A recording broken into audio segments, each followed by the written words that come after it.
E aí, galera do terceiro ano do ensino médio da Escola Brocato.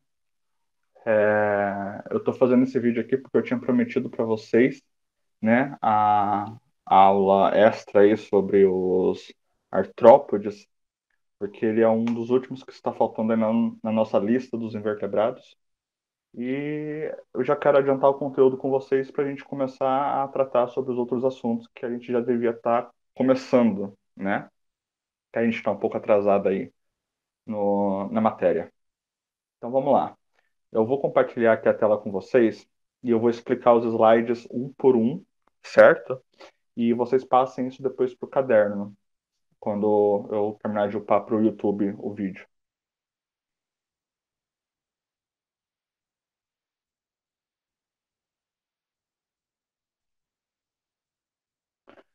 Então vamos lá. Vamos falar sobre os artrópodes, né? Que eu deixei ali que é o filo de sucesso evolutivo. Na verdade, todas as divisões dos animais aí, sejam eles invertebrados ou os vertebrados, eles são um sucesso evolutivo porque ele possibilitou aí para que o próximo grupo surgisse. Mas nos artrópodes, a gente dá uma atenção especial por diversos fatores, que eu vou mostrar para vocês. Ele é aí onde a gente tem a maior parte das características que está aparecendo nos invertebrados. E muitas dessas características foram extremamente importantes para o sucesso deles, certo? Então, artrópode significa patas articuladas, tá? E isso é uma característica que todos os integrantes desse grupo de invertebrados eles vão carregar. Todos eles, sem exceção nenhuma, vão possuir as patas, né? A, a- os apêndices, aquilo que a gente pode tomar aí entre parênteses, ou abre aspas aí, né? Os bracinhos deles, ou as perninhas, eles vão ser todos articulados, eles vão ser todos segmentados em pequenos pedacinhos, tá? E ele é o grupo dos animais, entre todos os animais, seja ele invertebrado ou seja ele vertebrado, ele é o mais diversificado do planeta Terra, tá? Ele é onde a gente consegue abranger aí a maior quantidade de indivíduo e mesmo sabendo que nós ainda não conseguimos catalogar aí 100% de todas as espécies vivas, né? A gente já tem que dos insetos, né, especificamente falando, a gente tem uma variedade absurda.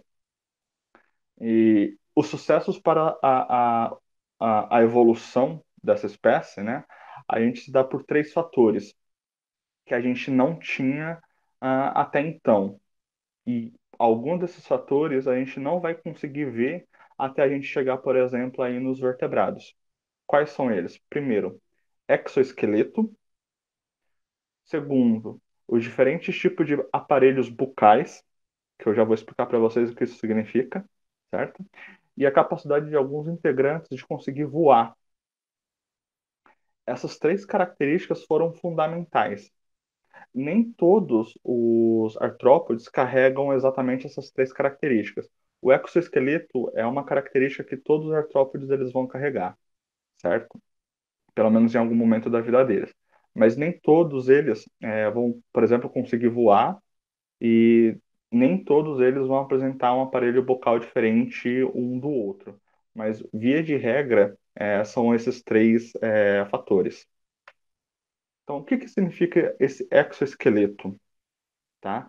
Exo significa de fora. E o exoesqueleto ele é a característica que vai fazer com que esse animal ele tenha uma certa resistência. O exoesqueleto ele funciona como se fosse uma armadura que vai proteger esse animal contra choques físicos, é, dependendo do caso, contra choques térmicos, certo?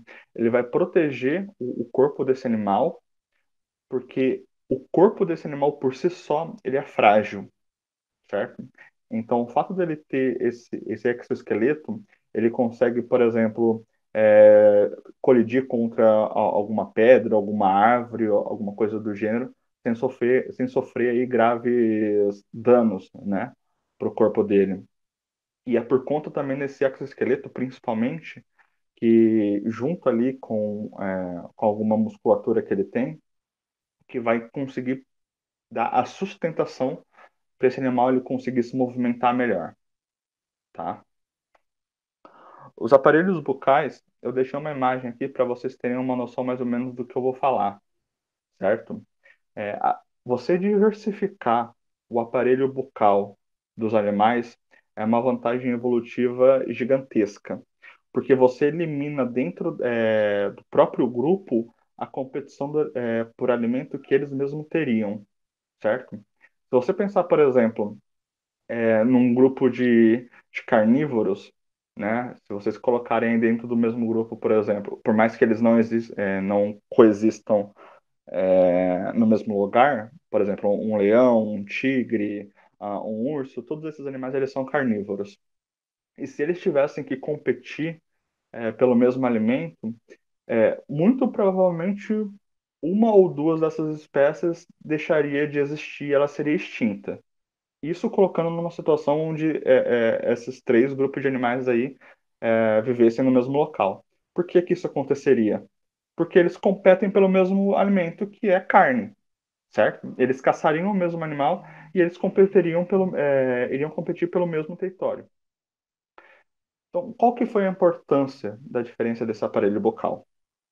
A importância foi o seguinte: se você pensar, por exemplo, num gafanhoto, que ele vai mastigar a folha, ele não está competindo pelo mesmo alimento que, por exemplo, uma abelha, que ela mastiga, mas ela também ela faz a ação de lamber, né, que ela retira o pólen das flores. E ele também não está competindo com o mosquito que vai picar o animal ou o vegetal aí para conseguir tirar o sangue ou a seiva do indivíduo. Então, se você pensar dessa forma, todos esses três tipos de animais, eles podem, por exemplo, coexistir no mesmo ambiente, cada um buscando um tipo de alimento diferente, e eles não vão competir entre eles. Então, se você elimina a competição desses animais, eles têm mais chance de sucesso ecológico. Eles têm mais chance de passar aí a descendência dele e buscar o sucesso evolutivo da espécie, certo? Então, o aparelho bucal, ele foi extremamente importante por conta disso, certo?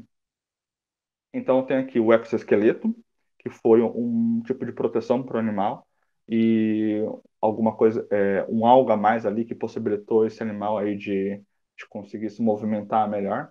Eu tenho um aparelho bucal que eliminou a competição entre várias espécies aí de artrópodes, certo? E por último, a capacidade de voo, que nem todas essas, nem todos os artrópodes possuem essa capacidade. Na verdade, ela está restrita só para um dos grupos de artrópodes e não são todos desse grupo também que têm a capacidade de voo. Mas o surgimento da asa foi mega importante. Por quê? Ser capaz de voar, primeiro, você consegue expandir o seu habitat, você não fica preso só a determinada região, você consegue o animal, né, ele tem a liberdade de conseguir alcançar regiões completamente distantes do ponto originário dele. Ele consegue caçar melhor, ele consegue sobreviver melhor, certo? E isso tudo, obviamente, são características, são vantagens, né, absurdas, do ponto de vista evolutivo, porque permite também uma sobrevivência para esse animal e são vantagens que vai conseguir fazer com que esse animal aí ele consiga deixar os descendentes dele e ele acabe evoluindo aí positivamente, certo? Então, essas três características são fundamentais e mega importantes para o que a gente chama da primeira grande dispersão dos animais, certo? O aparelho bucal, as asas e o exoesqueleto. Então, falando depois dessas três características, a gente vai falar sobre os sistemas corporais deles, que possuem similaridades aí entre todos os artrópodes. E quais são? Primeiro, os artrópodes, eles têm simetria bilateral. Todos aqueles seres vivos que possuem simetria bilateral, eles têm vantagem no movimento, porque ele tem um apoio de dois pontos, certo? Professor, o que é a simetria bilateral? Significa que se você passar uma reta no meio do corpo desse animal, o lado direito ele vai ser exatamente igual ao lado esquerdo. Se você pensar no ser humano, por exemplo, nós temos a simetria bilateral. Se você passar uma reta no seu corpo, né, com você de frente, você pode falar que o seu lado direito é exatamente igual ao seu lado esquerdo. Isso é a definição de simetria bilateral. Tá? O sistema digestório ele é completo, que ele vai começar na boca e ele vai terminar no ânus, certo? Em seu corpo vai ocorrer as fusões dos metâmeros que eu falei para vocês lá nos anelídeos, que era importante saber essa palavrinha, certo? Esses metâmeros, que eram aqueles anéis que formavam os anelídeos, eles vão se juntar e eles vão formar as partes, as divisões do corpo dos artrópodes, que a gente chama aqui de tagmas. E depois, quando eu mostrar para vocês os três subfilos certinho dos artrópodes, a gente vai ver aí quais são esses tagmas e como é que ele funciona certinho, certo? Todos eles possuem apêndices articulados, que foi o que eu falei para vocês, de onde vem o nome do artrópode, tá? Todos eles vão possuir o exoesqueleto de quitina.